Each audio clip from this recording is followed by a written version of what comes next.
March 4th, 1995, 1:50 a.m. A crime that shocked New Orleans would transpire.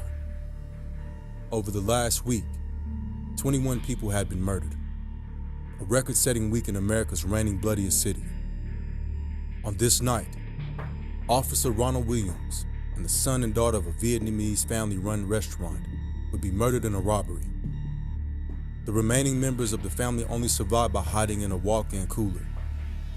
The murders were practically solved by morning, and later that day, the New Orleans police released a picture of the accused killer. It was cropped so that it would only show the suspect from the neck up. But what people couldn't see was her police badge.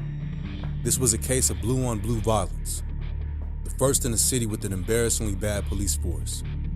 Antoinette Frank was the culprit. This is the story of how she went from small-town Louisiana to NOPD, to hooking up with a teenage drug dealer, to being the only female death row inmate in the entire state. Antoinette Frank was born in Opelousas, Louisiana in 1971. Her father, Adam Frank Sr., was a Vietnam War veteran. From the war, he brought home PTSD, and his family would feel the full brunt of it. Frank Sr. would viciously beat his wife in front of the kids, lay booby traps in his own house, disconnect gas lines to fill the home with gas, and once drove his family to a railway line and threatened to put the car on the tracks. Clinical notes made by Veteran Affairs doctors who treated Adam Frank Sr. in 1973 showed the extent of the abuse directed at Antoinette in particular. An entry dated the 3rd of October 1973 states,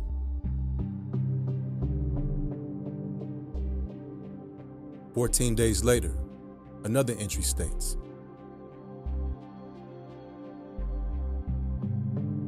when Antoinette hit puberty, the abuse took a darker turn. From her teens to her early 20s, she'd be an object of pleasure for her father. Over the years, the assaults were frequent, and she had 3 abortions and 3 suicide attempts. The assaults would be followed by psychological manipulation, leading to what psychiatrists would years later describe as dependent personality disorder in Antoinette, something often seen in victims of pimping. Eventually, Antoinette's mother left the home for good with 3 of her siblings, but Antoinette was forced to stay with her father, the price of her mother and siblings' departure, possibly inspired by all the injustices she'd seen in her own home. Antoinette's childhood dream was to be a cop. She had been a member of the Opelousas Junior Police and the New Orleans Police Explorers, and when she turned 20, she applied to the New Orleans Police Department. In the 90s, New Orleans cops were some of the lowest paid in the country. Fresh recruits made $14,900 a year, and a 20-year veteran made $30,000 a year. The low pay and the influx of crack money in the city's projects triggered an epidemic of police corruption cases. By the mid-90s, dozens of officers were being arrested on charges ranging from drug trafficking to robbing bars and strip clubs to murder. In '94, an FBI wiretap sting revealed that 29 police officers were willing to guard a warehouse holding 130 kilos of cocaine during their off-duty hours. The same sting also bagged Lynn Davis, the target of the operation, after he ordered a hit on a woman that filed a police brutality claim against him. Overall, the city was in a state of complete distrust of local authorities, and the line between gangster and cop was almost completely blurred. By '95, the department was firing or arresting officers almost daily, and only hiring half as many. It was '93, and Frank had her mind set on joining the force. She had mental issues stemming from her abusive childhood. She was willing to lie about them to get her badge. She was so determined she even faked the mayor's signature on her application form. A psychologist reviewed Antoinette's tests and recommended a psychiatric interview. In the interview, Frank was tested on 14 different areas relevant to the job. She was deemed unacceptable or below average in most categories. In his report, psychiatrists wrote that Frank seemed shallow and superficial. His conclusion? That she wasn't up to the task. The news of her failure hit Frank hard, and she vanished. She left a suicide note addressed to her father at a downtown office building. Frank Sr. then filed a missing persons report, but But Frank turned up the next day, and somehow less than 3 weeks later, Antoinette Frank was a New Orleans police officer. Despite all the signs that Frank wasn't qualified to be a cop, understaffing is the main reason she got through the door. Also, New Orleans had a big race issue in hiring a black female filled an invisible quota. Frank Sr. was still very much involved in his daughter's life, though. He dropped her off and picked her up from class each day, and the other recruits noticed how they behaved more like lovers than a father and daughter. Frank would even sit on her father's lap at social events. They also lived together. But shortly after Frank joined the force, Frank Sr. disappeared in September '93. Frank filed a missing persons report, but Sr. was never seen again. After just a few months on the job, Frank's superiors recommended that she went to the academy for retraining. Her incident reports were sometimes poorly done, and other officers complained about her irrational behavior. When 18-year-old Rogers Lacaze was shot in a drug deal turned robbery, and 24-year-old Officer Frank was the responding officer that day, she fell in love. After Lacaze got out the hospital, he started getting regular visits from Officer Frank. She took him shopping for new clothes, got him a pager, a cell phone, and even rented him a Cadillac. Frank would let Lacaze drive her squad car around, something a lot of people took notice of. And when she showed up to calls with Lacaze, she'd introduce him as her trainee. In February '95, he jumped out of her patrol car with a Tech 9 pistol and threatened to kill a man he got into an argument with at a party earlier that night. Frank was infatuated with his bad boy aura, and by his account, she was obsessed with him. East New Orleans was known as Little Saigon due to the concentration of Vietnamese immigrants living there. The Vus had come to the United States from Vietnam in 1991 and joined their father. They ran the Kim On restaurant together. NOPD was notoriously slow to respond to calls, so the Vus hired their own security. Detail work was a security side hustle for cops, and many local cops did this while off duty. Officer Ronald Williams and Officer Frank came to work for the Vus in this manner, and by '95, both had done so on and off for a year. The Vus allegedly treated Frank like family, and her ex-partner even alleged that they'd buy her gifts often.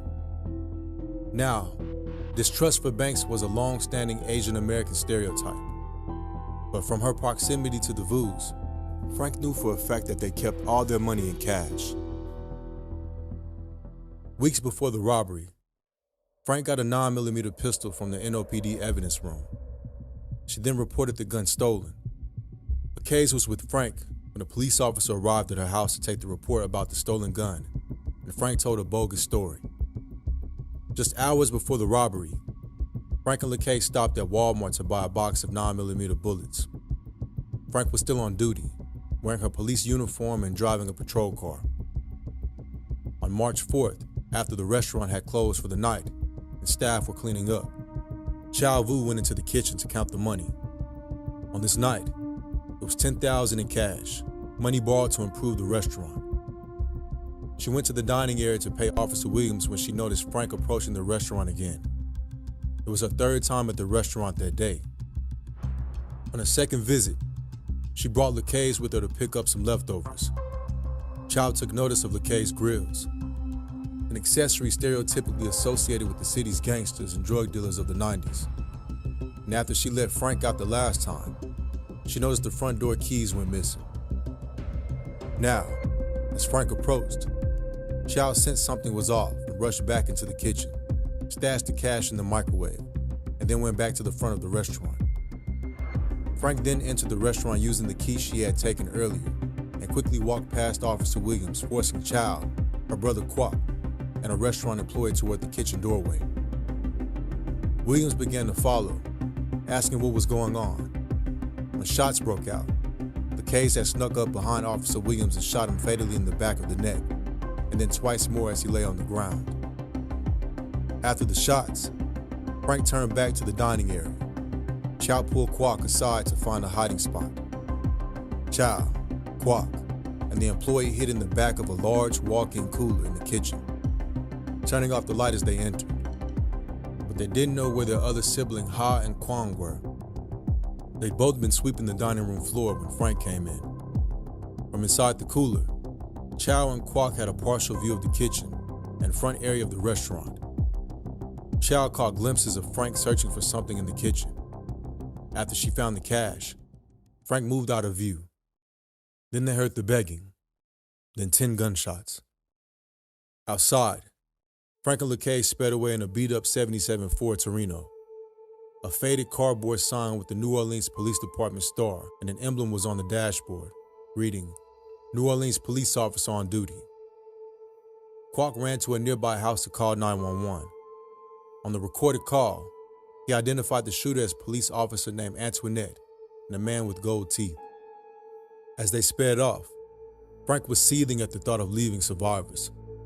She had lost track of Chow and Kwok and couldn't find them again. Before returning to the scene, Frank had dropped LaCaze off at his apartment and headed to the 7th District Station. She barged in claiming she needed a squad car to respond to a shooting at Kim On. She then drove back to the restaurant with the second weapon, a .38 revolver tucked into her waistband. Frank parked next door and went back into the restaurant. Soon, a second unmarked car arrived with 2 uniformed detectives. Chow ran from the cooler into one of the detectives' arms. Frank followed close behind. They went inside and Frank told the detectives that the shooters were in the back. But as Frank tried to follow Chow and the detectives into the dining room, one of them stopped her and asked, "Who are you?" "I'm 26, Frank replied, code for police officer. Then Frank asked Chow, "What happened to your brother and sister?" "You were there," Chow said. "Why are you asking me?" Chow identified the shooters to the detective, Antoinette, and a short black man with gold teeth. When asked who Antoinette was, Chow pointed at Officer Frank. Frank claimed she had been in the kitchen getting a drink when the shots rang out, and that she'd helped people outside at the back before rushing to the station for help. But the back screen door was locked from the inside. When asked about this, Frank didn't have an answer. Kwok came back to the restaurant soon after and confirmed Chow's story. Later at Police HQ, with the tape recorder running, Frank admitted she shot Ha and Kwong Vu inside the Kim On restaurant kitchen, but only because LaCaze forced her. She claimed the idea for the robbery had been LaCaze's, and she only tagged along simply out of fear. Despite ballistic tests later confirming that the same 9mm pistol killed all 3 victims, Frank denied firing the shot that killed Officer Ronald Williams, blaming that on LaCaze as well. Investigators tracked LaCaze to his brother's apartment in Gretna, just hours after the killings, and discovered that about 45 minutes after leaving the scene, he'd used Officer Williams' credit card to buy $15 of gasoline at a nearby station. In custody, LaCaze admitted carrying the gun into the restaurant, but swore he never pulled the trigger. He claimed Frank did all the shooting. While they sought the murder weapon, officers dug up the yard at Frank's home. The dog uncovered human bones. The bones were examined, but no identification could be made other than it was a man around Frank's missing father's age. The skull had a bullet hole in it. The murder weapon was found in the possession of Adam Frank, a brother when he was arrested for an unrelated crime in Richland Parish 3 years later. It wasn't long before the department turned on Frank. She was complicit in the murder of a cop, and not even the most corrupt department in the country could cover this up. In interviews, cops would describe Frank as the most cold-hearted person they had ever met. Whether exaggerated or not, it was clear they wanted to distance her from the department. The case was high profile and brought even more attention to police corruption in New Orleans, and Frank became the new poster child for police corruption in the city. LaCaze received a death sentence in July '95, and Frank the same in October '95. LaCaze's sentence was later downgraded to life without parole after the appeals process. In '95, the new mayor would make a huge effort to clean up the department with sackings, suspensions, reprimands, and limited detail work for officers. He also gave them a 5% raise and even invited the FBI to help. The Vu family still owns and operates the Kim On restaurant in a new location after the original was destroyed in Hurricane Katrina. Frank now blames her actions on her father, alleging that she endured years of emotional, physical, and sexual abuse from him, a claim she began making post-incarceration.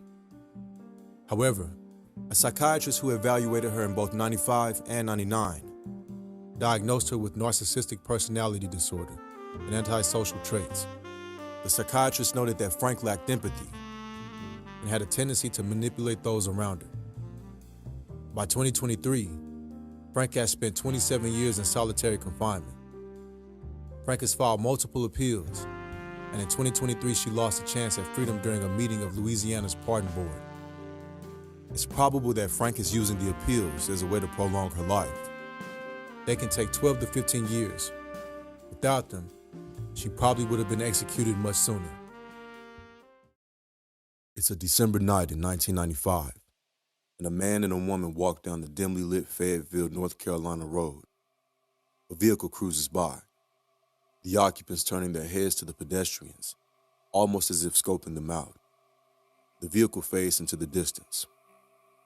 Down the road, the truck circles back, stops a short distance from where they saw the pair, and two of the occupants hop out. They walk in the pedestrian's direction. 3 shots ring out, then another 3. By morning, the sloppy murder of the black pedestrians has practically been solved already. But the revelations rocked the military, put a new scope on the potential infiltration in the ranks. Skinheads. Gangs were one thing, and were known to have a presence and actively recruit in the military. But the presence of race-hate groups was a better-kept secret. The skinhead movement began in 1960s Britain as a working-class subculture largely influenced by Jamaican music and style. It was about pride, rebellion, and unity across racial lines. But when the culture made its way to the U.S. in the late 70s and early 80s, it split. On one side were traditional skinheads and sharps, skinheads against racial prejudice, who stayed true to the movement's diverse roots. On the other, white power skinheads hijacked the look and twisted the mission into a hateful one. Through the 1980s and early 90s, these racist factions gained ground, fueled by racist music, prison gangs, and street violence, hence the common perception of the word skinhead today. The rise of the skinheads coincided with assaults, desecrations of sites, firebombings, and high-profile race crimes. Their murder tally was as high as 41, 22 being minorities or homosexuals. By December 1995, the skinhead population was around 3,300 across 40 states, and some of them resided at Fort Bragg, Fayetteville, North Carolina. Fort Bragg is home to the U.S. Army's elite 82nd Airborne Division, a decorated division that fought Hitler and the Nazis in key World War II battles. At Fort Bragg, 3 friends, James Burmeister of Thompson, Pennsylvania, Randy Meadows of Monkeytown, Illinois, and Malcolm Wright of Lexington, Kentucky, had met and bonded over their mutual hate for minorities. They were known racists. In 1995, the Defense Department policy barred troops from actively participating in such groups, but it didn't ban membership. Whether the 3 were radicalized on or off the base remains unknown, as only Wright's hometown of Lexington, Kentucky, had any history of racial extremism. It's still highly likely they became sworn racists on base, considering neo-Nazi presence was an open secret at Fort Bragg. There was even a recruitment board encouraging soldiers to join the National Alliance, a white supremacist organization. Notably, Wade Michael Page, who went on to kill 7 people and himself in 2012's Wisconsin Sikh temple shooting, was also stationed there in 1995. He had been radicalized at Fort Bragg. By December 1995, Burmeister had a particularly bad record. He was known for often saying that blacks should be rounded up and shipped to Africa or shot, and had pictures doing a Nazi salute in front of a Nazi flag with others. He had received an army reprimand and counseling because of his extremist views, and his security clearance had also been revoked after a fight with a black soldier. When they stood trial for what they were about to do, Burmeister's ex told the jury that Burmeister's skinhead affiliation started in early 1995. He hung a Nazi flag in his room and listened to songs like The Third Reich, a white power anthem with lyrics about killing blacks and Semites. It was also revealed that Wright told his former fiancée that he had claimed to have killed a man in Florida 2 months before. As a crew, the trio had been involved in the beating of a black man who they believed was gay, spraying mace in the face of a black woman who reportedly sold them drugs, They beat and sprayed mace on a black prostitute. It would seem that they were slowly pushing the boundaries of the violence they were willing to inflict on local minorities. But one conversation would take things to the final level. Burmeister, Meadows, and Wright were drinking heavily one night at Burmeister's trailer. Wright had a spider tattoo on his elbow and bragged that it signified that a skinhead had killed a black person, the teardrop of the skinhead world. All the murder talk had Burmeister riled up. He wanted to up his rep and respect as well. Before the three left for dinner, he grabbed a 9mm pistol, stuffed it in his belt, and told the other two that he might earn his tattoo that very night. They likely didn't take him seriously. After dinner, they got some more drinks off base, after which they decided to harass some local blacks, something they had done previously, just never to a murderous extent. Meadows drove while Burmeister and Wright scanned the streets for a place with dim lighting and anyone dark-skinned. While they cruised on a dirt road through a black working-class neighborhood, they spotted a black couple walking. They circled the block, possibly to check for potential witnesses. Meadows stopped and the other two got out. Before they did, Burmeister and Wright left their flight jackets, their jewelry, and wallets in the car to prevent being ID'd. Burmeister then told Meadows to wait for them for 15 minutes, but to return to the barracks if they weren't back in 15. A few minutes later, Meadows heard 3 shots, silence, then 3 more. Jackie Burden and Michael James lay dead with 5 headshots between them. Miss Burden was also shot in the back. There wasn't a manhunt or any intensive detective work needed because Meadows, probably in shock that his buddies actually did it, flipped immediately. He waited like they had agreed, but the other two didn't show up. However, Fayetteville PD was there in minutes. By 12:15, they found both victims dead. Meadows parked and approached the police lights and sirens. Meadows first told the officers that he lived in the neighborhood. Then he told the officers that he had gotten lost after driving down side streets to avoid the cops because he was driving intoxicated.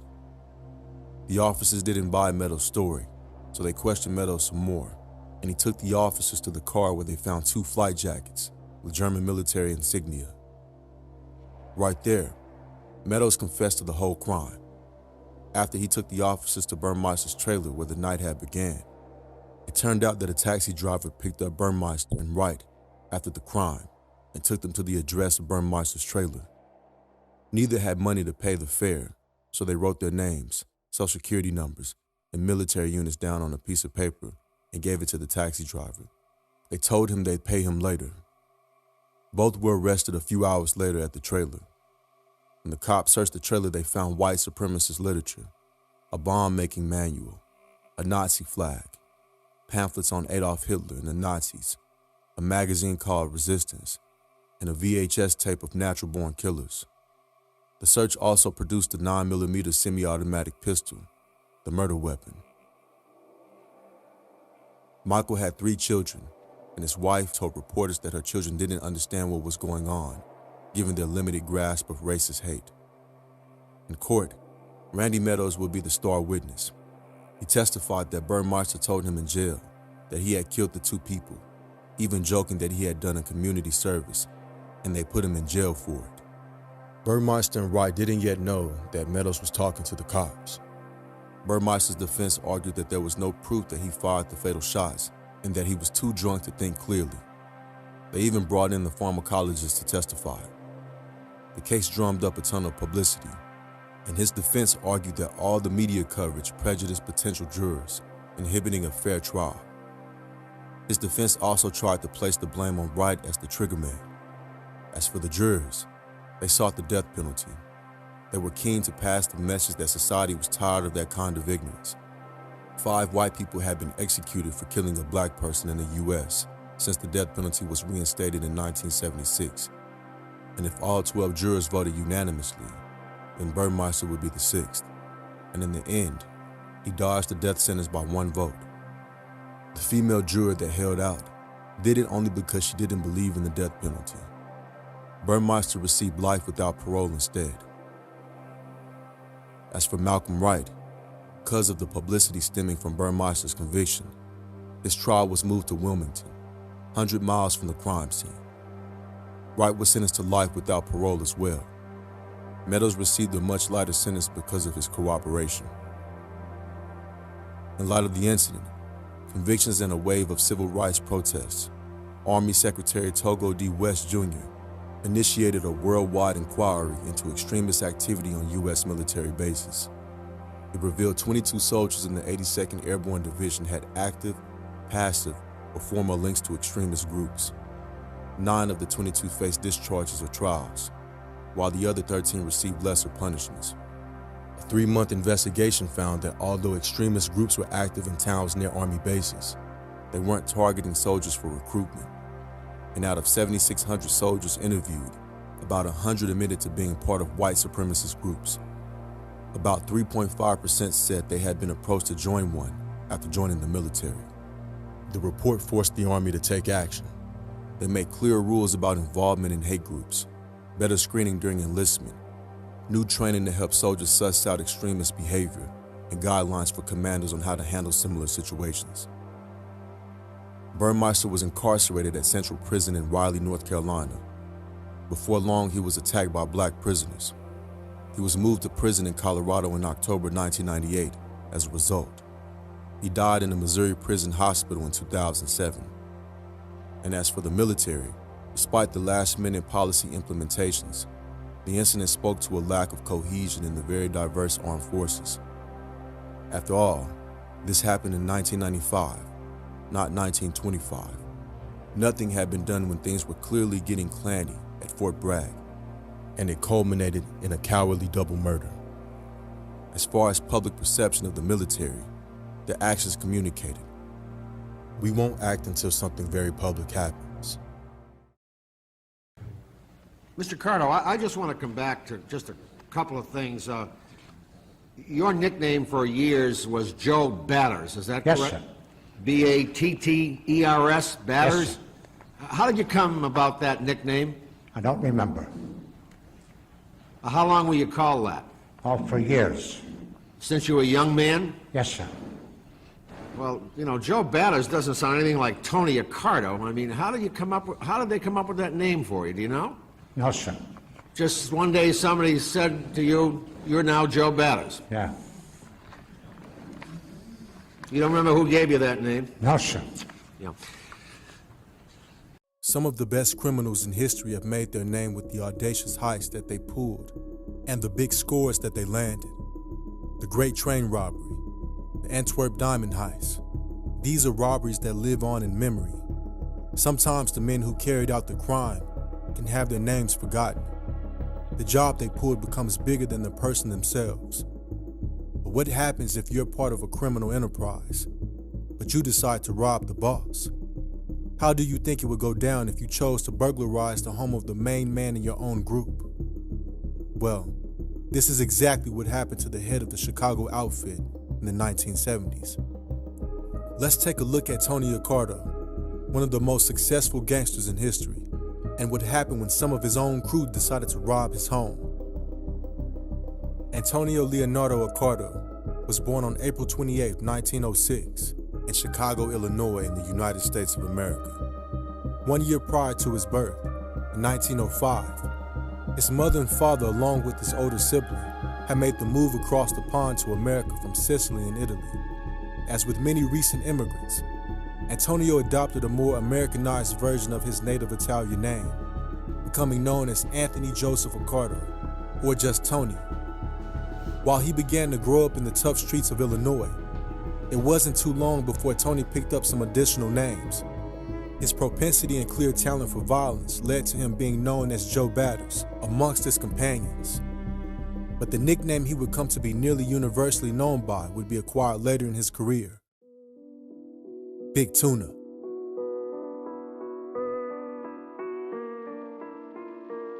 From his early forays into the world of criminal enterprise, it quickly became clear that Tony was going to go far in his chosen profession, and he rose up the ranks of the infamous Chicago outfit as if there was a rocket strapped to his back. The Joe Batters nickname he received was given by none other than Al Capone himself, after Accardo took out 3 men with a baseball bat. He started to make waves and became known not only for his ruthless efficiency when it came to both his personal enemies and people that could be dangerous to his organization at large, but for the respect that he garnered from his associates. The Big Tuna nickname was a product of a famous photograph that was taken of Tony, where he had successfully landed an enormous tuna on a fishing trip. It was printed in the local newspaper, and a lifelong nickname was cemented. Just like that. The Chicago outfit was growing exponentially at this time, making obscene amounts of money hand over fist. The streets were alive with opportunities for anyone with the know-how, the muscle, and a disregard for others to make their mark. Every space on the classic mob scene bingo board was being covered, and covered well, by the Chicago outfit at the time. They were running protection rackets. They were moneylending. They were heavily involved in the distribution of illicit and illegal substances of all kinds. They were making bank over it, to an extreme degree. It's estimated that they were pulling down somewhere in the region of $6 million a week, or somewhere north of $100 million a week in today's money. Truly breathtaking amounts of cash.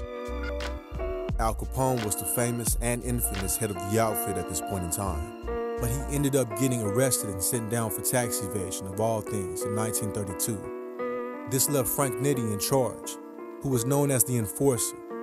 Ricardo was running his own team by this point. With the boss's permission, the men under his command were among the most feared and ruthless members of the outfit, and they all had the same qualities that would lead Tony Ricardo ever upwards on his journey to the top. Capable of extreme violence, but also with smart heads on their shoulders, and the ability to stay, for the most part anyway, out of the spotlight.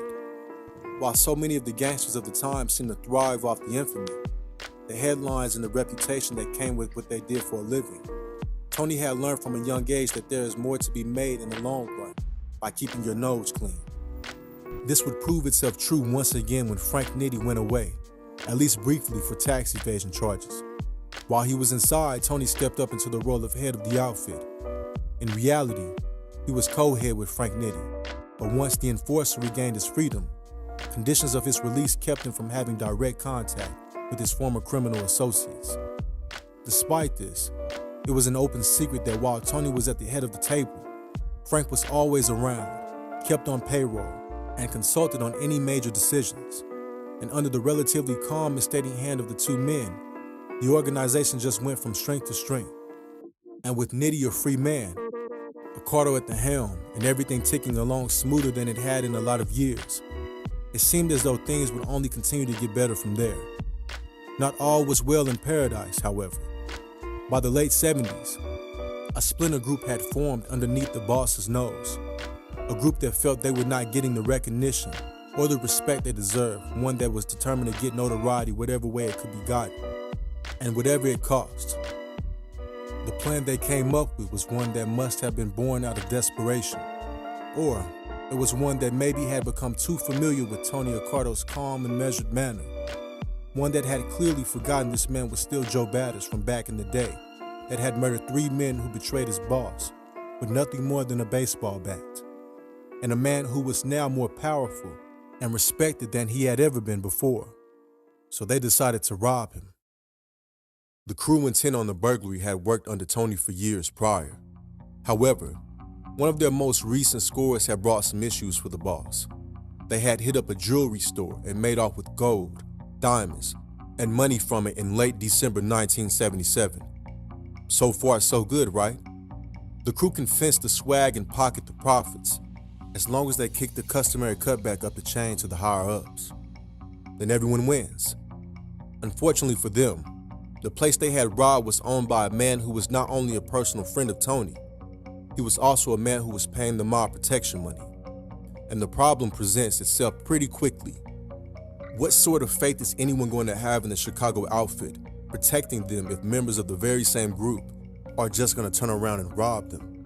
The solution was fairly straightforward when it came in front of Big Tuna. No problem, nothing but a misunderstanding. The crew returns the cash and the loot. The business is made whole and is once again happy to pay their dues, knowing that the Chicago outfit will protect them as long as they pay their fees. Satisfied that this would sort out the entire affair, Tony went away to California on vacation, leaving the crew that had made the error with instructions to make it right. Instead, they decided to rob Big Tuna. For as much as it can be seen as a bad idea from any viewpoint now, there can be no arguing that it was carried out as well and professionally as any robbery could be, even if it was one that was the equivalent of signing your own death warrant. It was sometime after midnight, in the very early morning of January 6, 1978, when they made their way onto the grounds of the River Forest Mansion. It started as all burglaries would, with the services of what was known as a bypass man, a specialist that was adept at disabling, outwitting, or otherwise rendering alarm systems useless. This man was known as John Mendel and was the leader of the crew. Next to him, the second most senior member of the outfit was Bernard Buddy Ryan, along with his long-term associate Stevie Garcia. Rounding out the team was the fence, Vince Moretti, a man who could move stolen goods and achieve the best price for them. He had been a long-standing associate of the outfit and made his choice to betray the boss, presumably for the money he stood to gain. That left the last two members of the crew, Bobby Hertogs and Johnny McDonald. Between them all, they managed to take cash, coins, and jewelry from the house before successfully leaving. The crew now just needed to offload the swag and hope and pray that no one would make the connection back to them. When Tony found out what happened, he was beside himself with rage and determined to get revenge on whoever had carried out the robbery. Blocks north of the former Pure Later warehouse is Levinson's jewelry store. It was there in December of 1977 that a gang of professional thieves circumvented the alarm system and had a field day inside the store. They must have had a truck out there. They cleaned out the store, all the watches and everything else out of the showcases, broke the showcases. The score was impressive, $1 million worth of jewelry. The swag, authorities believe, was stashed in Tony Accardo's then River Forest home. According to police, the Levinson burglars foolishly tried to retrieve the loot and broke into Accardo's house. It was a costly mistake. Soon the bodies of 5 burglars began cropping up in car trunks. All had been tortured before they were murdered. The killers have never been apprehended. No one had any doubt that there would be blowback from this burglary. But it's possible that even in the blood-soaked and brutal halls of criminal organizations, the quick and brutal nature of revenge would be something to witness. There was a very specific reason that the members of the crew were listed in that order just before. At first glance, it probably looks like they were just in order of seniority or most involvement. But while that could probably be true, this was also the order in which severe and murderous recompense was meted out. Mendel, the mastermind and the expert at bypassing alarm systems, disappeared on the 15th of January, 11 days after the burglary.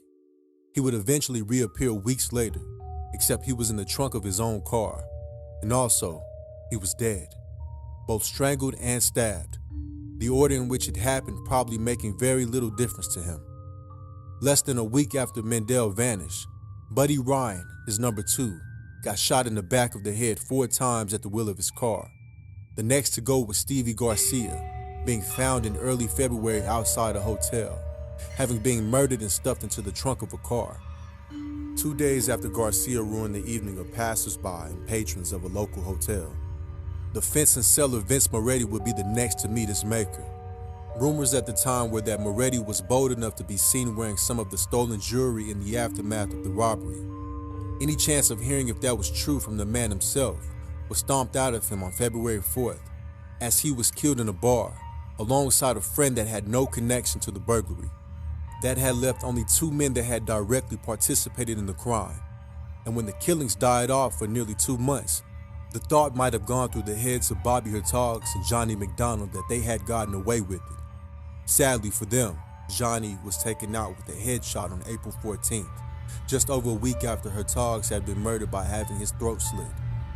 At this point, every person that was directly involved in the burglary was dead, and the message had been sent out loud and clear. You do not steal from the boss. Big Tuna had stamped his authority in one of the most vicious retributions in recent memory. We need to remember we are dealing with the man that spent the grand total of 1 night in jail over the course of an alleged 80-year career. The fact that his houseboy disappeared a few months later, not long after testifying, is surely a coincidence. Similarly, the sad and unexpected deaths of Anthony Borsellino and Gerald Caruziello 2 men suspected of cleaning up the burglary crew via bullets to the back of the head were nothing more than tragic happenstance. Much in the same way as Al Capone, Scarface, the most well-known gangster on the face of the planet, came undone at the hands of the IRS. This was the best tactic they had to go after Big Tuna.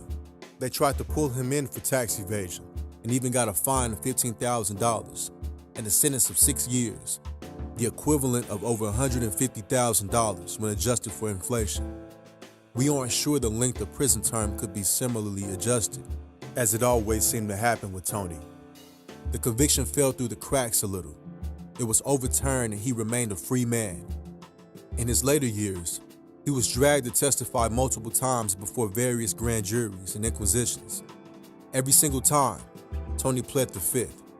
He utilized his right to not speak more than 100 times and roundly denied having anything to do with controlling, running, or overseeing any criminal outfit. But the charges never stuck. Big Tuna died of natural causes without a single standing conviction against his name. If the papers, fellow gangsters and law enforcement are to be believed that Tony Accardo was involved in the Chicago outfit for decades and sat at the head of the organization for a sizable portion of the time.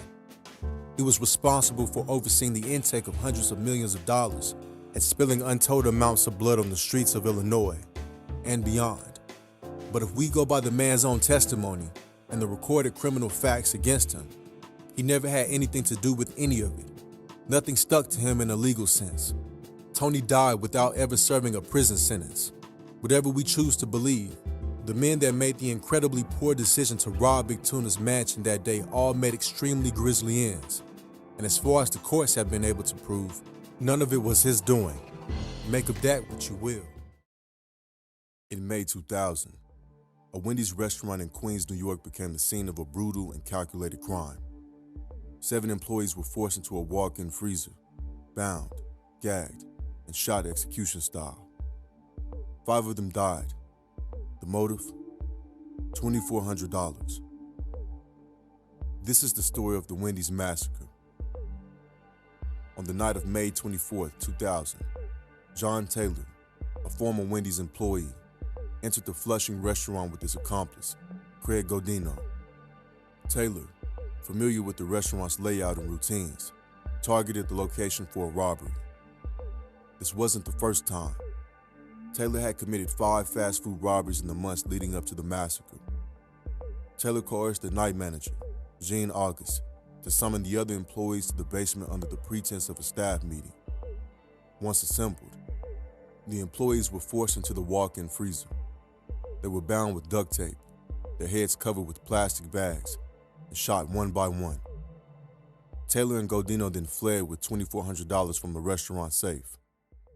This was not a robbery gone wrong. It was planned and methodical. The victims of the massacre included 5 employees who died and 2 who survived. Jean August, 27, night manager, deceived into gathering the staff. Ali Abadat, 40, longtime employee and hardworking immigrant. Jeremy Millet, 19, a college student with aspirations in filmmaking. Ramon Nazario, 44, employee of over a decade. Anita Smith, 22, a young worker. The survivors were Jacquion Johnson, 18, shot but survived. Patricio Castro, 23, critically injured but managed to call 911, providing key information to law enforcement. For the survivors, the physical and emotional scars would last a lifetime. For the families of the deceased, the loss was immeasurable. Castro's 911 call led police to the scene and provided the first pieces of the puzzle. Despite his injuries, he described the assailants in detail. Taylor and Godino were identified as suspects and arrested within 48 hours. The evidence against them was overwhelming. Fingerprints left at the scene, ballistic matches to the murder weapon, testimonies from the survivors. Taylor described as cold and calculated, orchestrated the crime. Godino followed orders, but played an active role in the killings.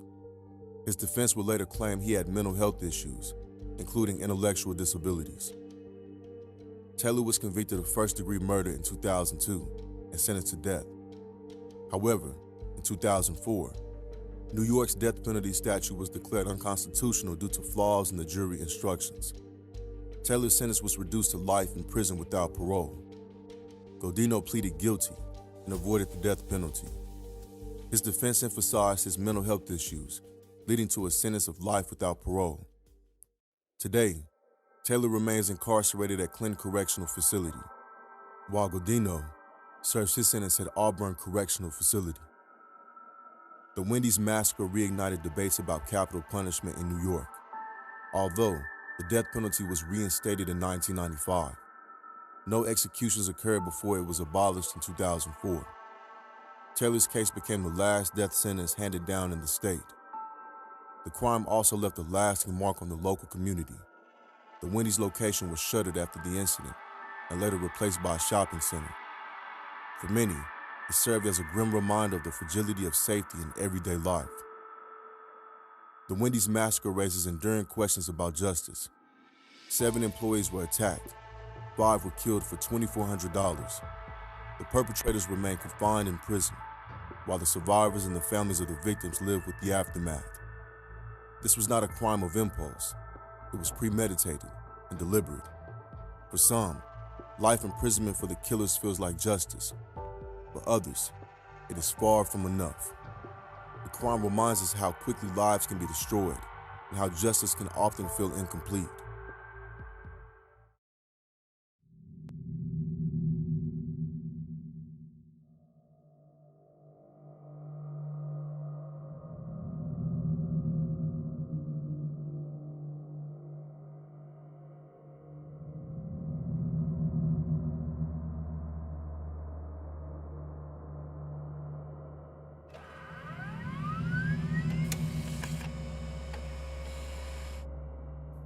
On the night of July 3rd, 2005, Sergeant Rico Williams and 8 other soldiers gathered in a park pavilion in the small town of Hohennecken near the Ramstein Airbase and killed 25-year-old Sergeant Juwan Johnson.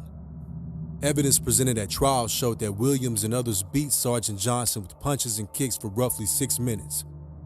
The 25-year-old Sergeant Johnson of Baltimore had served the U.S. in an 18-month tour of Iraq, where he was seriously injured by a roadside bomb. He recuperated from his injuries and was nearing the end of his service in Germany, where he was stationed with the Army 66th Transportation Company. It was here he died at the hands of his comrades.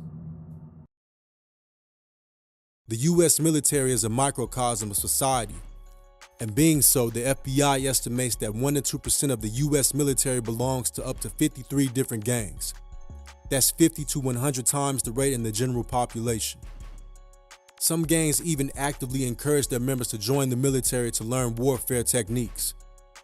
Prominent gangs like the Bloods, Crips, Black Disciples, Hells Angels, the 18th Street Gang, Mara Salvatrucha or MS-13, and the Vice Lords have a documented presence in the military bases, both domestic and international. But also, and more relevantly to today's story, the Gangster Disciples. For anyone that isn't familiar, the Gangster Disciple Nation is an African-American street and prison gang formed in 1968 by teenagers Larry Hoover of the Supreme Gangsters and David Barksdale of the Black Disciples. After years of war, the 2 rival gangsters united together to form the Black Gangster Disciple Nation. But since 1989, with Hoover serving life and Barksdale long dead, a lack of leadership caused friction between the 2 gangs. The BGDN is now divided into the Gangster Disciple Nation and the Black Disciple Nation. Both often get a mention in Chicago homicide reports or Chicago drill music. But far from the trenches of Southside Chicago, a sect of GDs had found camaraderie on an army base in Germany. A 29-year-old Sergeant Rico Williams had been stationed at Ramstein Air Force Base as an airman in the United States Air Force since around 2001. He was discharged for medical reasons in May 2005, but remained at Ramstein as a dependent of his wife, Octavia, who was also an airman. Not much info is available on Sergeant Rico Williams' background, But it's known that at Ramstein Air Force Base, he led a gang of soldiers and airmen in a sect of the gangster disciples called the Brothers of Struggle. Williams had killed before, or so he claimed, and he made sure to remind his subordinates often. Though they didn't partake in any of the gangsterisms typical of Chicago GDs, members paid dues. Sergeant Williams was also known to collect members' families' contact information. They addressed each other not by their military titles, but by their nicknames of Ty, T, Rome, Ray, Set, Pee-wee, Dunk, Nicky, and, as Sergeant Jawan Johnson was known, J-Rock. There were 3 ways to join the Brothers of Struggle in Kaiserslautern: getting jumped in, a thorough sustained beating, getting blessed in, a special pass that only Sergeant Williams could grant, and lastly, getting in, self-explanatory. A jumping in was meant to be a test of heart and fortitude because there was zero tolerance for weakness in a street gang. Blows were to be landed with fists and only between the neck and the waist. The initiate was forbidden from defending themselves in any way. During the jump-in, initiates were asked repeatedly if they wanted to proceed. If they said no, the initiation ended. The BOS had performed around 15 to 18 jump-ins before J-Rocks, but no new member had ever been hospitalized or killed. Sergeant Johnson's mother had raised him to avoid the street life in Baltimore because she came from it and knew its pitfalls. On one of his visits home, she had him visit a street corner just to see how the same people he left hanging out there years ago were still there.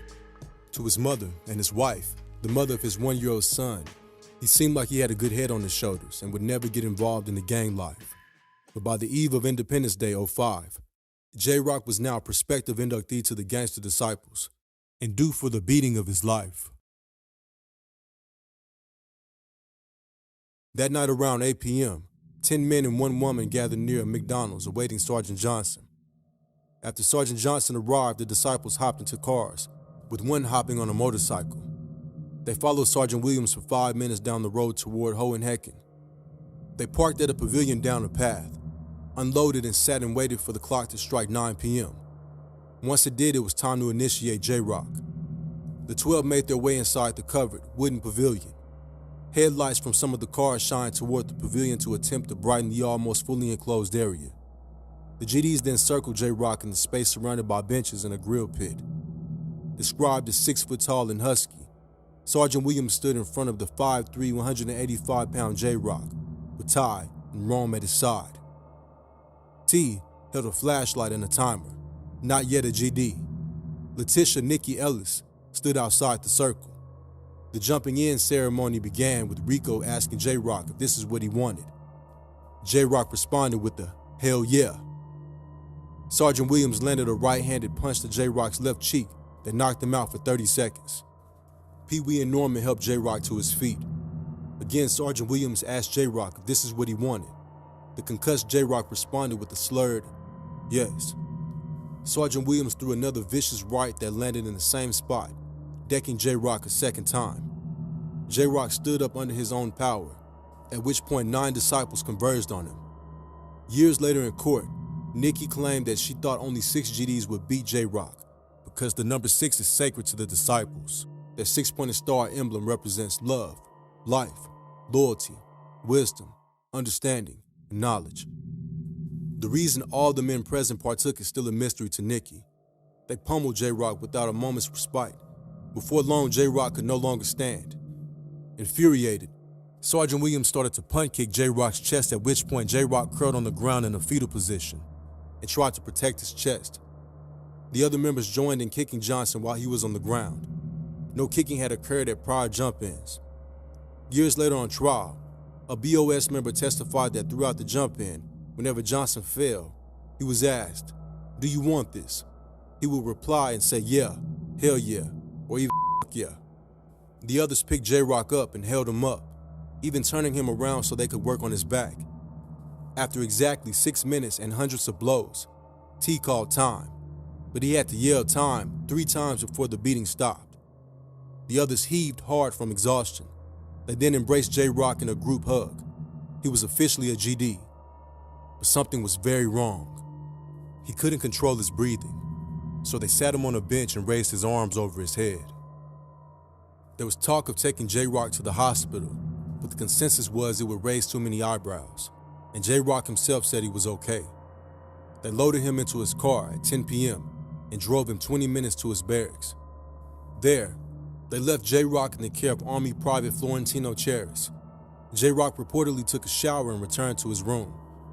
Some of the disciples went to Black Sounds, a nearby club. Sometime later that night, Johnson asked to go to the hospital. Cheris first consulted with another BOS member, who called Sergeant Williams. Sergeant Williams said not to take him.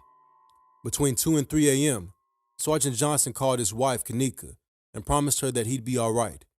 He promised to call her back. Early the next morning, Nikki called Cheris to check up on J-Rock. He was okay. A little later, Cheris called back and told Nikki that J-Rock had turned blue and wasn't breathing. Cheris had found him slumped on the floor against the wall between his bed and desk. At 10:23 a.m. on July 4th, a German doctor pronounced Sergeant Jawan Lavelle Johnson dead. The cause of death? A hemorrhaging brain and heart. That afternoon, some of the GDs met for a barbecue. By then, they all knew that J-Rock was gone. Sergeant Williams cooked up a cover story. If anybody asked, a bunch of Turkish people beat up J-Rock in downtown Kaiserslautern the night before. Oh, and if anybody snitched, Williams said he would kill them and their whole family. No one doubted that Rico meant what he said. They had previously unwisely given him their family's contact information too. A few days later, Williams fled Germany and vanished for 4 years. The Air Force Office of Special Investigations will begin its investigation of the matter not long after. A SWAT team located Sergeant Williams in Chesapeake, Virginia in 2009. During the ensuing trial, Private Letitia Ellis provided an eyewitness account and the harrowing details of the events that night. She made a deal with the government in exchange for her testimony. In November 2010, Rico Rodriguez Williams was sentenced to 22 years in prison on second-degree murder and witness tampering charges. Williams was also ordered to pay $756,000 of restitution to Sergeant Johnson's estate. Williams was the 6th person to be convicted in this investigation. Airman Nicholas Sims, Army Sergeant Rodney Howe, Army Private Terrence Norman, Airman Jerome Jones, and Army Specialist Bobby Morissette were all convicted on varying charges and received jail time ranging from 2 to 12 years. Later in 2016, an appeals court reversed the murder conviction of Sergeant Williams and the restitution order as well. This was because the government prosecutor misstated the law during the trial. This court subsequently vacated the second-degree murder conviction and the restitution order based on that conviction. In 2017, Mr. Williams pled guilty to 1 count of involuntary manslaughter and witness tampering. He was resentenced to 8 years in prison, followed by 3 years of supervised release. The restitution amount for Sergeant Johnson's family was lowered to $100,000. Was it the 9 GDs instead of the usual 6 that ended J-Rock's life? The extended duration of the jump-in? Or were they particularly brutal on J-Rock for some unknown reason? Whatever the case, it's clear that by his own volition, a search for brotherhood and submission to a dumb hazing ritual ended Sergeant Johnson's life, miles and oceans away from his home and family. And that's the story of Sergeant Jawan J-Rock Johnson and how he was a GD for about 12 hours.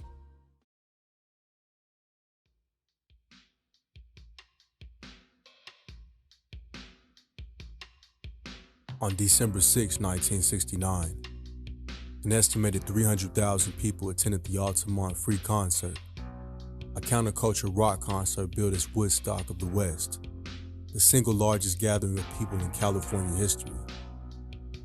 Woodstock, held in Bethel, New York about 4 months prior, was a massive success and immortalized, even reincarnated.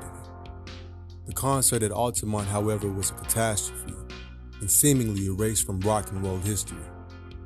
Based on tales of peace and love at Woodstock, everyone expected one big hippie party, but it turned into a day wrought by the consequences of the abysmal planning of such a big event. No basic services on the concert grounds, a biker gang of security, countless drug overdoses, and hundreds of cars stolen. 4 people died at Altamont. 2 young people were killed in a hit and run while they were sitting by a campfire, and a man drowned in a canal on his way to the show. An 18-year-old Meredith Hunter's death was the grim highlight of that day. After a frantic few minutes unintentionally captured on the Gimme Shelter documentary, Hunter was stabbed and stomped to death just a few feet from the stage. His demise started a blame game on who had how much responsibility for the unfortunate events that day. Was it the organizers of the concert? The drunken rowdy angels? The gun-toting black man? Or the Stones for continuing to play even after a fan had practically been lynched to death within their eyeshot?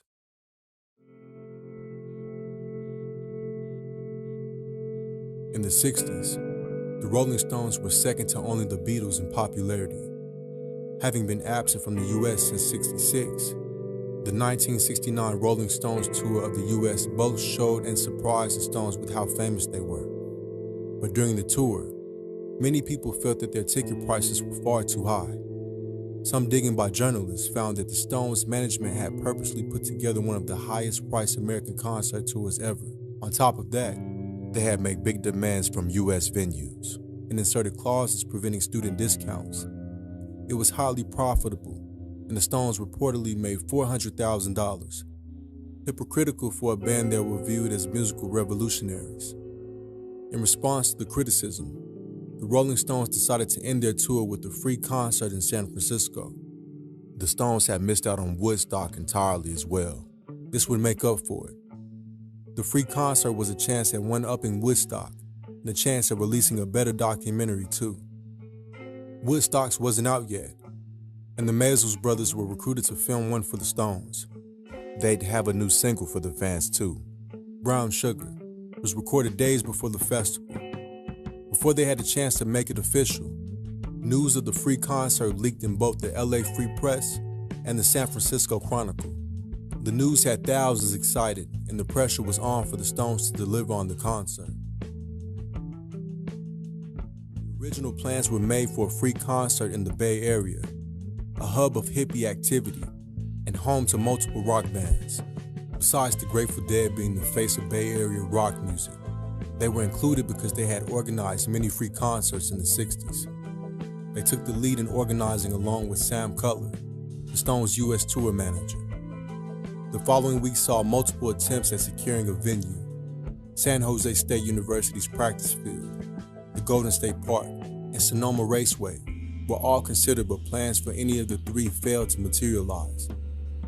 4 days before the show, the Altamont Speedway became an option for the festival. Altamont had held destruction derbies in the past. It was an hour east of Berkeley, and practically in the middle of nowhere. Only hardcore auto racing fans had even heard of it. Ultimately, the Altamont location was settled on out of desperation. The plans were disorganized from the start. Both the fans and organizers would now only have 4 days' notice. So in 4 days, the organizers had to come up with a sound system, a stage, and a crew. There was no single person in charge, and running things meaning the crew had no one to consult. The last-minute move came with logistical problems like no portable bathrooms, concession stands, or medical tents. The local police department wasn't given a heads up either. Apparently, the cops weren't an option given the Rolling Stones' history of drug busts. The Hells Angels had been around since 1948, but when Ralph Sonny Barger established the Oakland chapter, the gang became notorious. That same Oakland chapter would be the main antagonist on this day. On the local rock scene, the Grateful Dead had used the Hells Angels for security in the past. The Dead and Angel members had been tight for years, and the Angels even had backstage access to all the Grateful Dead events. As for the Stones, a few months before, security at a Stones Hyde Park concert had been provided by a group of people wearing leather outfits, who the Stones mistakenly believed were a part of the Hells Angels. The event went peacefully, and based on this, the Stones hired the man who organized that concert, Sam Cutler. Sam was subsequently recruiting the Angels for the concert at Altamont. Allegedly, Another reason the Angels were hired by Sam Cutler was because of some rowdy, anxious onstage incidents during the Stones' Oakland and Miami concerts weeks earlier. For the day of the concert, because the stage was literally 3 feet off the ground, members of the Hells Angels were asked to surround the stage. The Angels were paid $500 worth of beer to protect the generators and equipment. That was their only directive, and their security instructions lacked any further detail. Now, the Angels, an outlaw biker gang by nature, had no security experience and were more concerned with sitting on the stage, having fun and drinking beer. As the day of the festival got closer, there were mixed opinions on the Angels.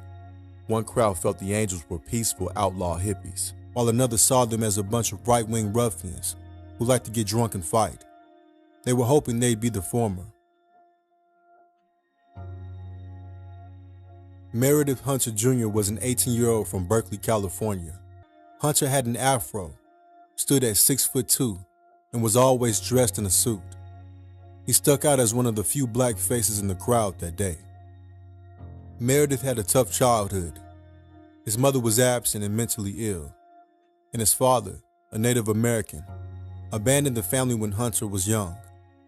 Hunter was basically raised by his big sister. By age 11, he started getting in trouble with the law, and he spent much of his teen years in juvenile halls.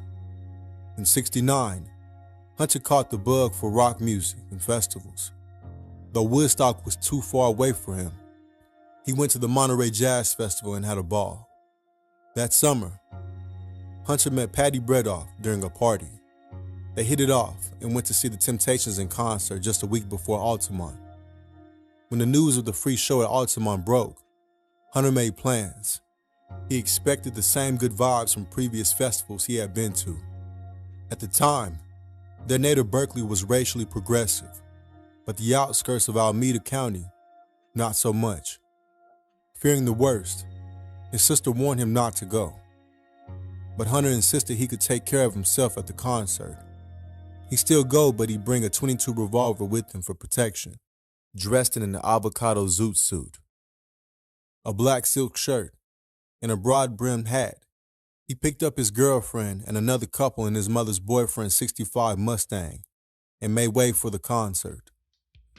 With the concert official for Altamont, it was all over the papers, radio, and news. Around 5,000 fans showed up the day prior and partied through the day and night. The next day, thousands made for the Altamont Speedway in cars, on foot and on choppers. There was no signage, so people just left their cars scattered all over the place and hiked for miles to find the concert. Estimates predicted 100,000, but 300,000 people showed up. The Hells Angels pulled up in the hundreds, the sound of all their engines being heard for miles. On the way in, they drove straight through the crowd and almost ran people over. From the jump, they scared everyone and threw off the vibe.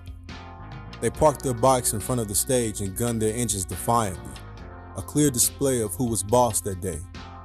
After, they used their bikes as barricades between the fans and the stage. What's more, they had reportedly spent the better part of that morning buying acid and speed in Berkeley. Before long, they were drunk and high.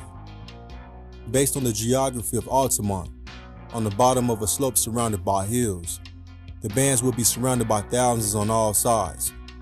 The day started with the thin rope separating the crowd from the stage. That was gone before long as the crowd surged forward. The stage was low enough for people to put their arms on the stage and touch the performers. Santana, the first performers of the day, had a smooth set for the most part. But as the day went on, the Angels got drunker and the mood between the crowd and the Angels got more agitated. The craziness kicked off when a drugged-out naked fan tried climbing the stage naked during Santana's set. He shockingly was beaten with sawed-off pool cues. Local favorites Jefferson Airplane followed Santana midway through their set. Another naked man crowd surfed to the front of the stage. When he got there, an angel grabbed him by the neck and threw him to the ground. They proceeded to set upon him with the pool cues.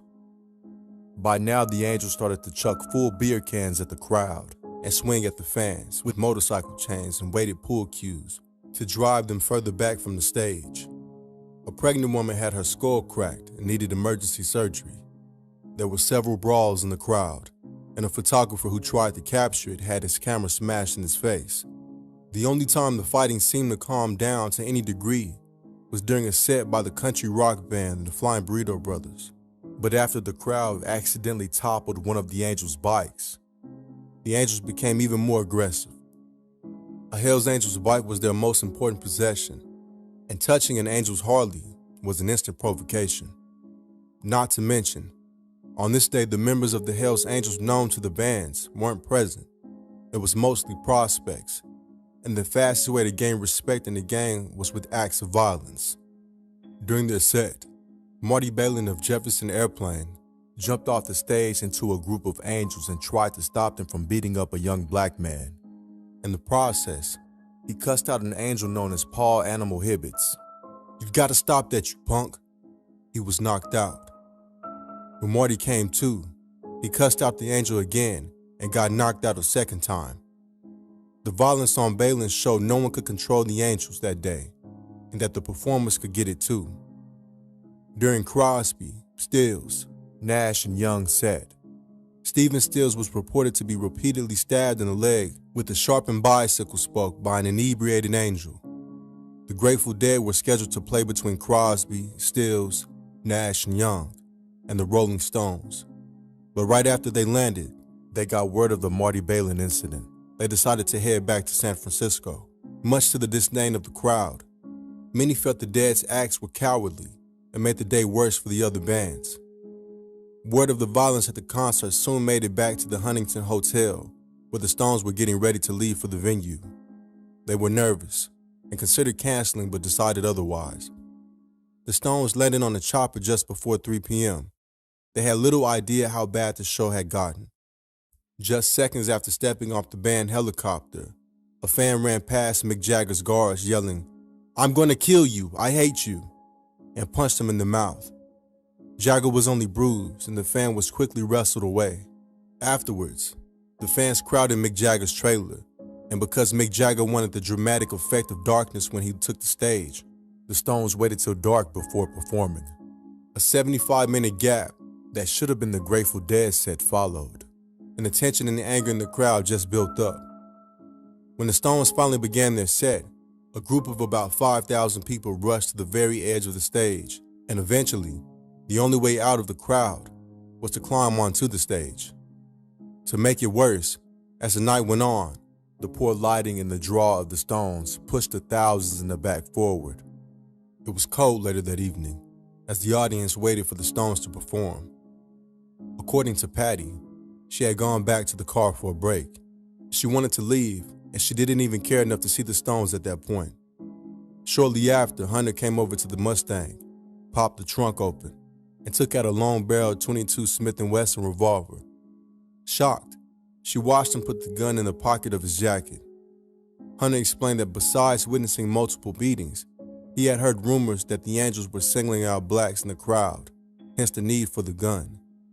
They made back for the crowd, and Patty later claimed that the Angels threw them nasty looks when they walked past them. Not long after, the Stones took the stage, and the crowd surged forward. Hunter was acting unlike himself, and also badly wanted a good view of the show. So a few songs into the performance, at the start of Under My Thumb, Hunter left Patty in the crowd and climbed onto a speaker box next to the stage. In no time, he was spotted by a large Angel and violently yanked by his hair and ear from the speaker box. 2 Angels got in a fight with him, and one grabbed him by the hair, punched him, and chased him back into the crowd where 4 more Angels chased after him. A few seconds later, Hunter went back to the front of the crowd where his girlfriend tearfully begged him to stop. It was now evident that he was high on something and livid from the beating that he just took. All the while, the Maisels brothers were filming the Gimme Shelter documentary and captured what would be the last moments of Hunter's life. Right under the stage lights and a few feet from the stage, Hunter drew his blue steel .22 from his coat. At that moment, there was a visible flash from the muzzle, probably the reflection from the stage light, because no shot was ever fired. Within seconds, 25-year-old Alan Passero drew a knife, ran into the frame of the camera, and blindsided Hunter while parrying the gun with his left hand and stabbing him twice in the back with his right. Pissarro then pushed Hunter out of the frame, where he inflicted 3 more knife blows to Hunter's upper back. The rest of the incident happened off camera, but happened in full view of Patty and some fans who would later recount what they saw. In a small clearing in the crowd, Hunter dropped to his knees from the knife wounds. A group of angels grabbed him by the shoulders and repeatedly kicked him in the face. He was bashed in the head with a garbage can top as well, all while Pissarro allegedly stood on top of Hunter's head for a full minute. Before he went quiet, Hunter said, "I wasn't going to shoot you," to his attackers.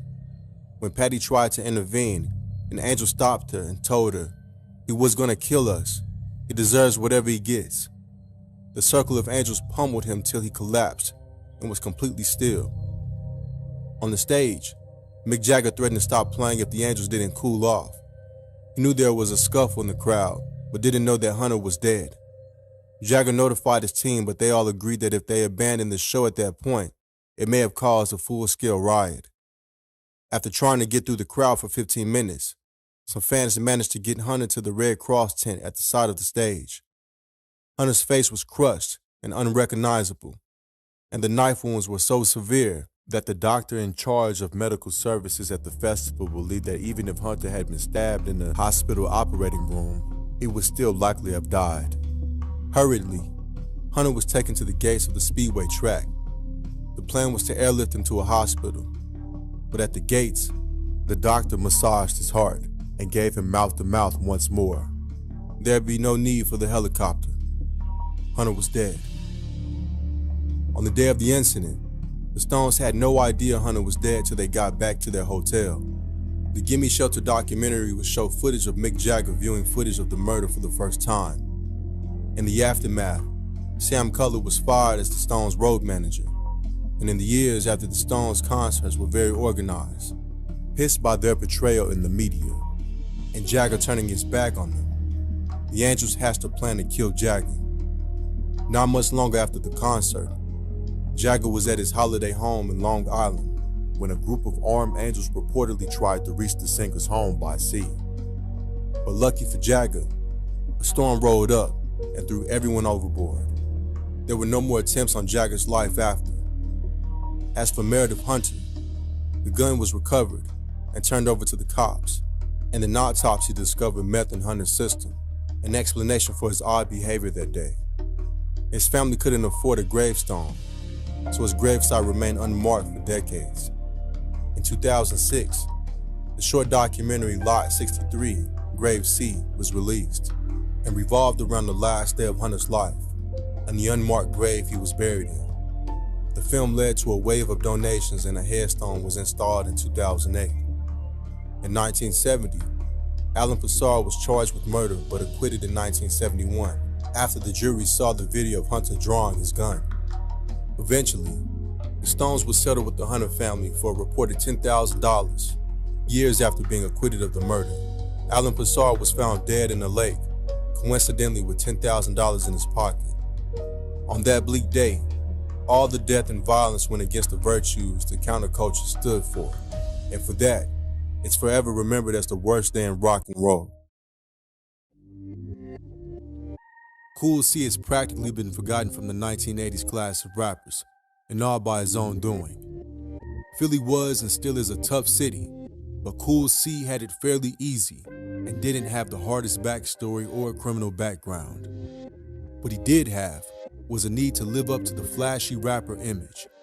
His friend and fellow rapper Steady B felt the same way. So after a taste of rap stardom and falling off rather quickly, Kool C made the worst decision of his life. He went from making radio-friendly hip-hop to Pennsylvania's death row. Here's the story. Philly often goes unmentioned in discussions of the early days of rap, while New York and LA soak up all the glory. DJ Cash Money, a Philadelphia turntable master, is widely credited with pioneering spinning, and a lot of Philly MCs like Schoolie D, Jazzy Jeff, and the Fresh Prince, and 3 Times Dope put Philly on the map. So did Steady B and Kool C, both quintessential Philly rappers with cocky and braggadocious rapping styles. In the mid-'80s, Philly's Overbrook High School would produce a generational rapping talent in Will Smith, aka the Fresh Prince, but it also produced two lesser-known talents in Steady B and Cool C. To those who knew both, Cool C was described as a mild-mannered guy and never the type to start anything. Steady B the opposite, the instigating type, but neither was known to be a tough guy or a gangster.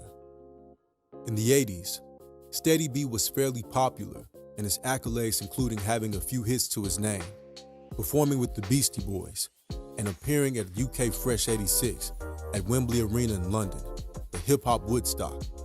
Cool C was Steady B's childhood friend, and legend has it, he even rapped with Will Smith as a teen at Overbrook High. In the early 80s, he was a part of the rap crew, the Hilltop Hustlers, from where he got the attention of local pop art records. Pop art was a launch pad for Philly rap careers in the 80s. It was run by Lawrence Goodman, Steady B's uncle, and an ex-street dude with an eye for business. Even back then, pop art encouraged diss tracks, knowing it would get the fans listening. Steady B came out with the track dissing LL Cool J, I'll Take Your Radio, and Cool C made a track aimed at the Juice Crew, Juice Crew This. Both had the desired effect of getting the artist some recognition. Pop Art Records got both Steady and Cool deals with larger labels like Atlantic, hence putting them on nationwide shelves, TVs, and radios. Blowing up the way they did meant an overflow of money, love, and respect. A fast life that any young adult would dream of. And like many young naive artists, they probably thought it would last forever. In '89, Cool released Glamorous Life, an anthem for Philly that year. The Corner Boys, B-Girls, breakdancers, and party people all loved it. It was the first single released from his debut album, I Got It Happy, and a major success. But unbeknownst to Cool, Glamorous Life would be his magnum opus. It would never get better than this. At just 19 years old, his career had peaked.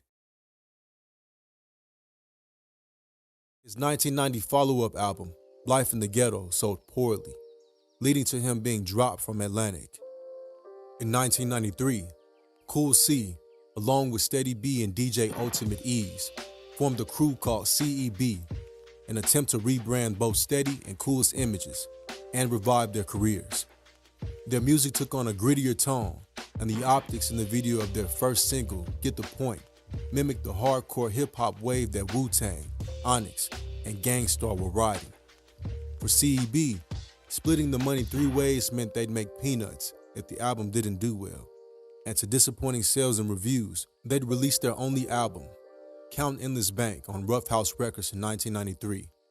It didn't help that Ease was facing kidnapping charges at the time and didn't show up for the promo tour for the album. Consequently, CEB was dropped by Rough House Records before they returned from the tour. Even after that, to those who knew them, from the outside, Steady and Cool always seemed happy and had nice cars. The common perception was that they'd be rich as rappers, but rappers were getting robbed by their record labels even back in the 80s. Something not known to the public or even the rappers on signed contracts. On top of that, rap careers were notoriously short even back then. Hip-hop was volatile, and a change in trends could kill a career ASAP. Make a hit or kick rocks. And in retrospect of what they did 3 years later, it seems that falling off was a pill too bitter to swallow, especially with the amount of flexing rappers got up to even back then. They couldn't go back to where they came from. It was a cold, foggy morning on Tuesday, January 2nd. Around that time, Steady B was recording his comeback EP, and Cool C hadn't had a hit in years. A fair amount of planning and stakeouts had placed him outside the PNC Bank on Rising Sun Avenue in North Philly. At the nearby bus stop, a pair dressed as construction workers inconspicuously sipped on coffee and smoked Newports. The men were Cool C and a 22-year-old Mark Canty. Canty had been recently fired from a lunchroom gig at Albert Einstein Medical Center.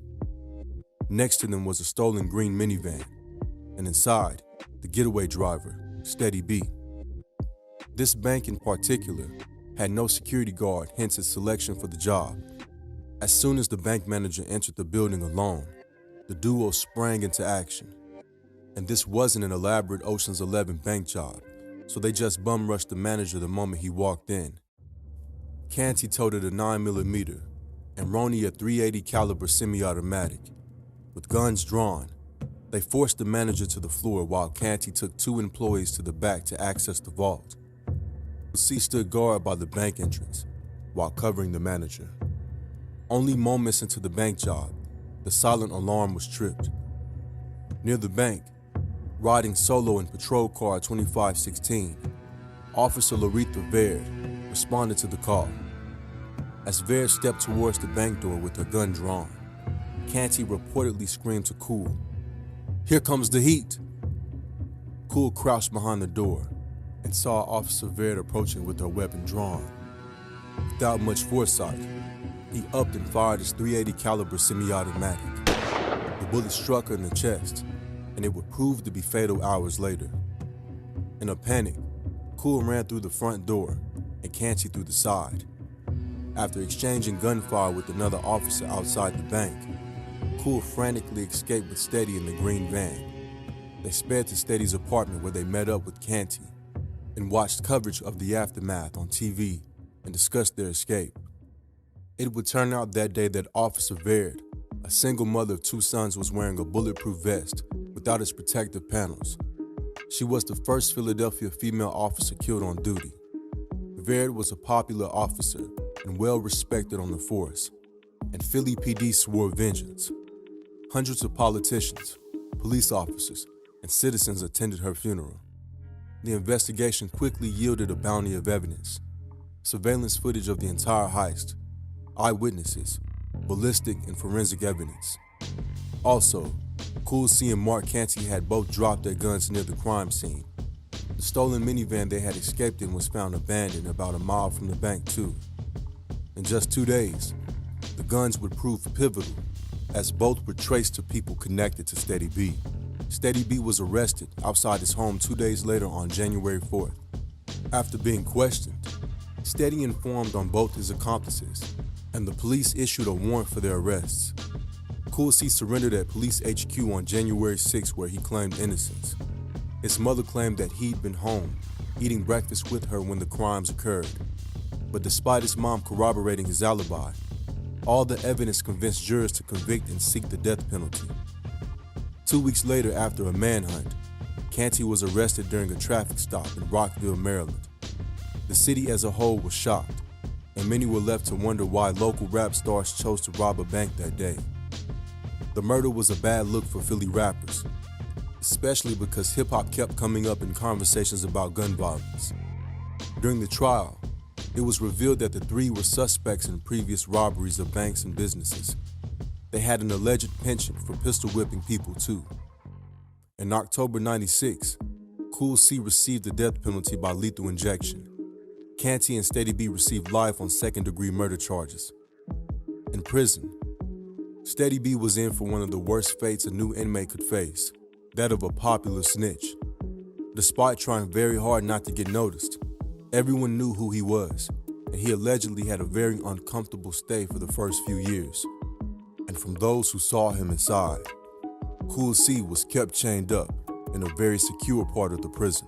He has spent the last 27 years on death row. You see, I told you. That was number 19, Cool C. We went back, right? Cool C straight out of Philly.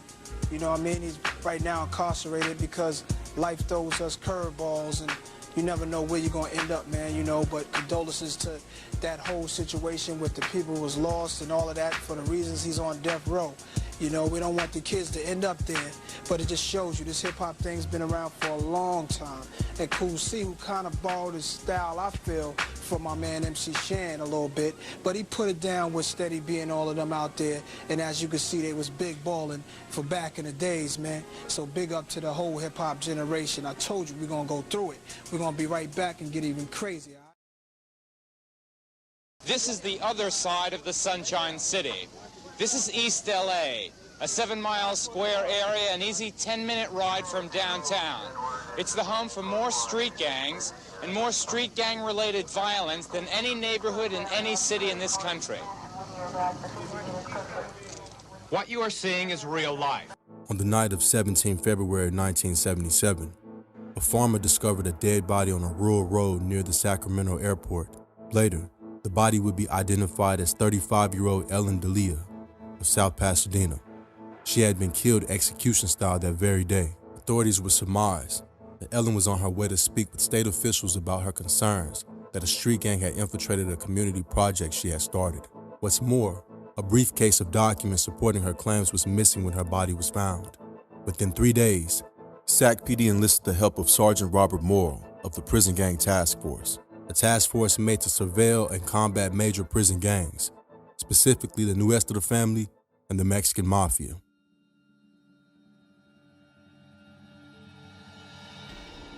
The Mexican Mafia, or La M, spawned in 1957 as a youth prison gang, with the vision of becoming the gang of all Chicano gangs. They modeled themselves after the Sicilian Mafia and recruited the most violent thugs from different gangs. Swearing a blood oath bound them for life and made them a carnal, or brother.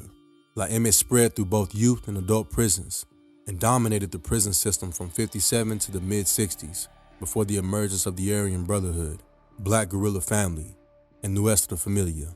By 72, the gang started to spill out onto the streets, where their main business was contract murder.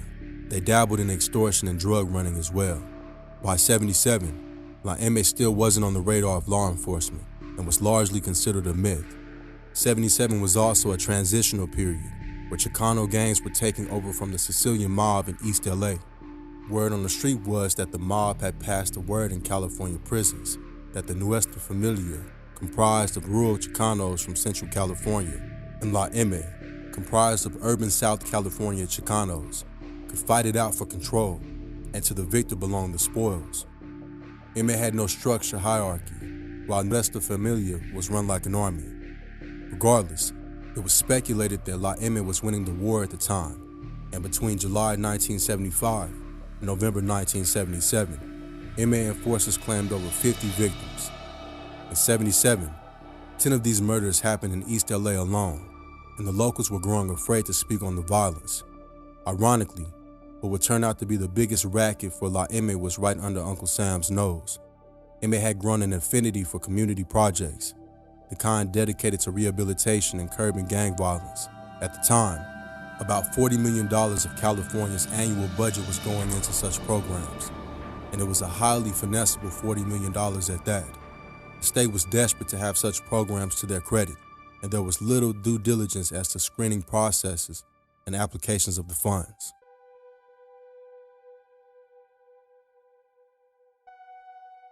In the early 1970s, a bright and industrious Ellen Delia established Project Get Going in East LA to help people recover from addiction and help ex-cons transition back into society. Ellen had single-handedly secured funding for the project, a cool $1 million a year. It's unclear how they met, but Michael and Ellen Delia were married and ran the program together. Little is known of Michael's background, other than that he was a sworn MA, masquerading as an ex-con. He hired active MA members into the project with the blessing of MA godfather, Joe Pegleg Morgan. And for a while, Ellen had no idea. The gang would siphon methadone out of the clinics and sell it on the streets, use government-funded vehicles to move drugs and guns, levy a head tax for each patient they treated, pay salaries to ghost employees, and doctor records to get prisons to release gangsters into their care. The U.S. government was effectively bankrolling La M.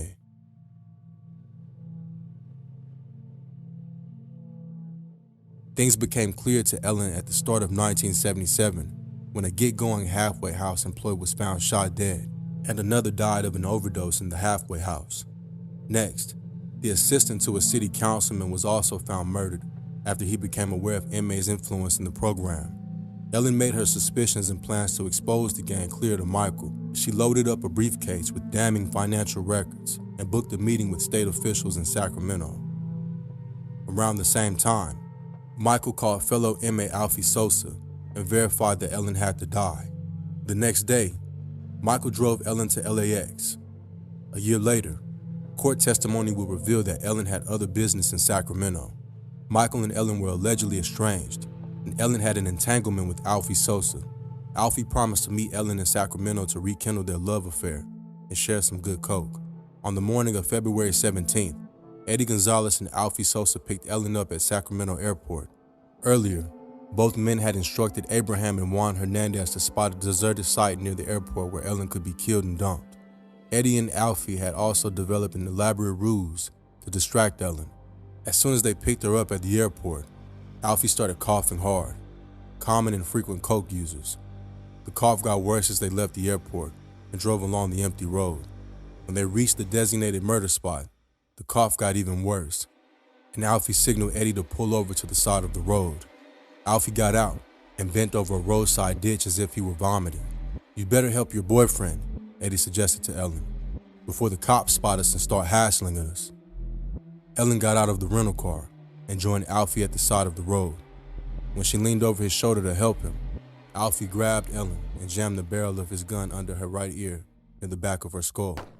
After the discovery of Ellen's body and initial investigation, police initiated surveillance of the Delia residence. On the night of February 20th, Michael Delia, Alfie Sosa, and Armando Varela were stopped in a 1975 Oldsmobile. A search revealed a .38 caliber under the car's front seat. It was later revealed to be Ellen's murder weapon. Armando was subject to prolonged questioning for 5 days and denied access to an attorney. He eventually flipped on Eddie Gonzalez. Eddie would then make a deal with the authorities and became the highest-ranking inmate that turned state evidence. It was revealed that Michael and company had gotten off to a murderous start in 1977. Between January 15th and February 18th, they killed Robert Lewis, who reportedly had borrowed money from Delia to finance his failing construction company. He was found shot to death in his parked car in the Echo Park area in January 1977. Isidro Trujillo was also shot through the head. Was discovered the following month near Lancaster in a shallow grave on property owned by Delia's uncle.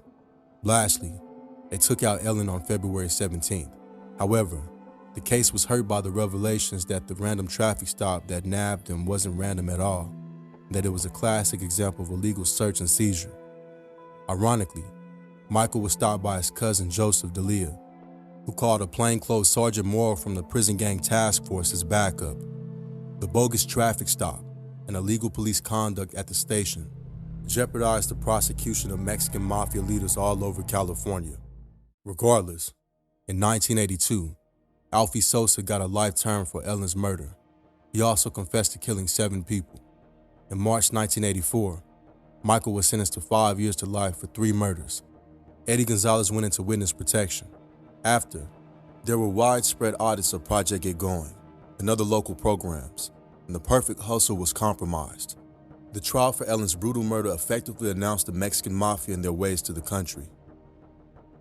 Irregardless of her good spirit, Ellen's naivete and poor choice in men took fatal effect, because as for Michael, whether his intentions with her had been pure or not, he was bound for life the day he took that blood oath. The gang took precedence over everything in his life, and Ellen's decision to tell put him in a near impossible position. It was her or the both of them.